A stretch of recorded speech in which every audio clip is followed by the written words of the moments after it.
terakhir aku ngomong sama Ferry. Kalau kita yakin ini adalah masalah sistemik, maka solusi yang diperlukan adalah solusi yang radikal.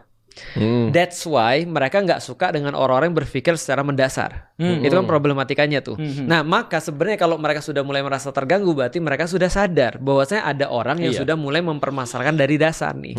Nah, makanya itu yang kemudian aku lakukan tuh. Aku tuh tidak pernah tertarik dengan solusi-solusi parsial kan gitu kan ya. Makanya ketika ditanya di sini sama Ferry kan ditanya misalnya apakah kemudian Felixio mendukung Pak Anies misalnya. Nah, kalau itu pertanyaan misalnya yang muncul daripada orang-orang, itu menandakan bahwa mereka nggak ngerti aku radikal. Karena orang radikal nggak berbicara tentang siapa yang dipilih. Paham nggak sih maksudnya? Nah, jadi orang radikal tuh nggak milih siapa. Itu. Aku berbicara di ranah yang lain. Aku berbicara di ranah di mana orang-orang dipilih itu bermain. Atau orang radikal tuh berpikirnya bukan soal siapa yang dipilih, tapi emang pemilu tuh boleh gitu. Nah, aku pemilu tidak ada masalah sih. Cuma pemilunya itu dipakai dalam ranah apa gitu maksudnya. Artinya kalau aku contoh gini ya.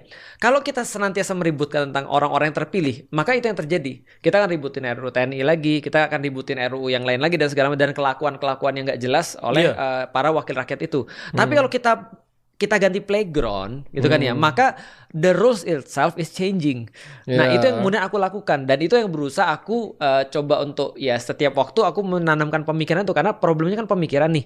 Nah, orang-orang nih sekarang nih yang merasa ada masalah, sedikit sekali di antara mereka yang yakin bahwasanya adalah masalah sistemik. Hatta beberapa pemikir pun yang aku kagumi, akhirnya mereka berkata apa? Kalau ada the right man in the right place, maka kita bisa memperbaiki Indonesia. Bagiku enggak. Karena kenapa? Bagiku sama kayak air ditaruh selokan tadi. Itu nggak ngubah apapun kecuali selokannya jadi cuma tambah dikit air aja. Gitu maksudnya. Nah, kalau kamu mau ganti kemudian drainasenya. Gitu maksudnya. Nah, itu